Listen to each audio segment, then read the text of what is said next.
क्या हालात रहे कुल्लू मनाली के पिछले 20 से 25 दिनों में, ये भी आपके बीच में मैं लेकर आऊँगा, क्योंकि ये वॉल्वोस भी शुरू हो चुकी हैं, सब कुछ शुरू हो चुका है। अभी तक तो बिल्कुल ठीक है, बिल्कुल क्लियर है, लेकिन नुकसान बहुत हुआ है दोस्तों। तो दोस्तों 1 घंटे से मैं ऐसे ही चल रहा हूँ। कुल्लू मनाली का रास्ता, मेरे आगे चल रही है वॉल्वो। कुछ एक पैच ऐसे हैं कुल्लू मनाली के रास्ते में कि वो पूरी तरह से टूट चुके हैं।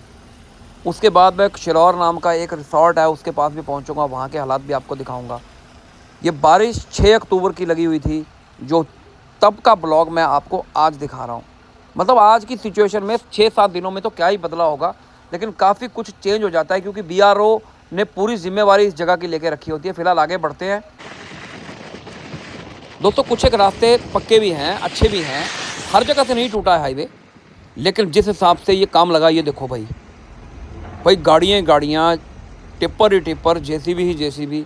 मुझे तो लग रहा है हार्डली 2 से 3 महीनों के अंदर। और ये देखो सामने भाई, ये पहुंच गया मैं शिलौर रिसॉर्ट में। यहाँ तो पूरी की पूरी सड़क या पूरे का पूरा हाईवे चला गया था, लेकिन ज़ोरदार तरीके से काम चला है इसे रीबिल्ड करने का। ये है वो रिसॉर्ट भाई, बड़ा फेमस हुआ था, बड़ी रील्स पड़ी थी। और ये देखिए वॉल्वो आ रही है और साथ में छोटी छोटी गाड़ियाँ में निकल रही हैं। इन बिटवीन ये भी रास्ता कुछ टाइम के लिए बंद हो जाता था, यानी कि रात को बड़ी गाड़ियाँ और सुबह छोटी गाड़ियाँ, कुछ इस तरह से ये रास्ता चला हुआ था। ये गई भाई वॉल्वो।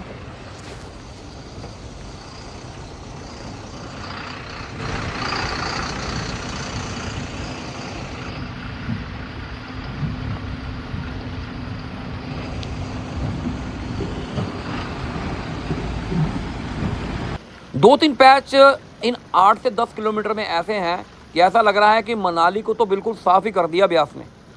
ऐसा बवंडर आया, ऐसा पानी आया था ऊपर से कि इस बार तो हाईवे पूरे का पूरा ही तोड़ दिया है।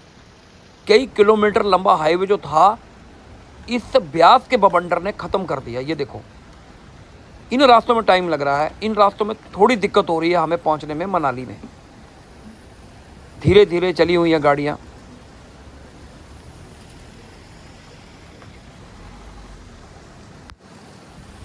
मनाली लगभग पूरा इस बाढ़ ने, इस ब्यास के बवंडर ने ख़त्म कर दिया था। ये देखो रास्ते देखो दोस्तों, आप के पास 1-2 पैच ऐसे हैं कि सच में कंडीशन दयनीय है। बहुत ज़्यादा नुकसान हुआ है दोस्तों। पूरे के पूरे हाईवे जो थे वो इस बरसात ने अपनी जद में ले लिए, लगभग ख़त्म कर दिए।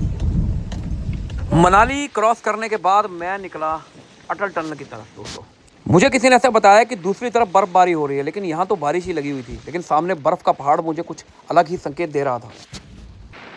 तो 9 किलोमीटर की इस अटल टनल के अंदर पहुँच चुका हूँ दोस्तों मैं।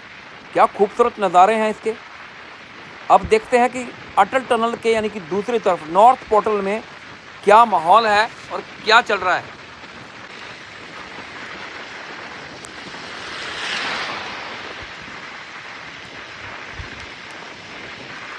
Falling snow guys.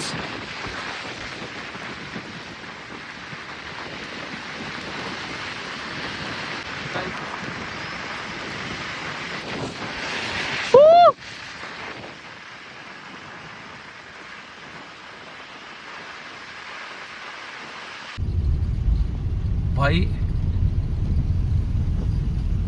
तो गाइस ये देख लीजिए, मैं लाहौल वैली की तरफ निकल चुका हूँ और बर्फ़बारी शुरू हो चुकी है। एक तरफ तो बारिश थी अटल टनल के, और नॉर्थ पोर्टल क्रॉस करने के बाद ऐसा मौसम बन गया, मुझे ऐसा लग रहा था कि कहीं ना कहीं से मुझे बर्फ़ देखने के लिए नहीं मिलेगी।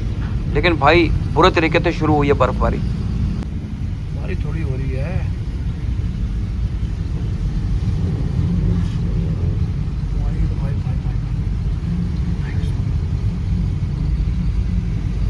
वापिस आऊँगा उधर से।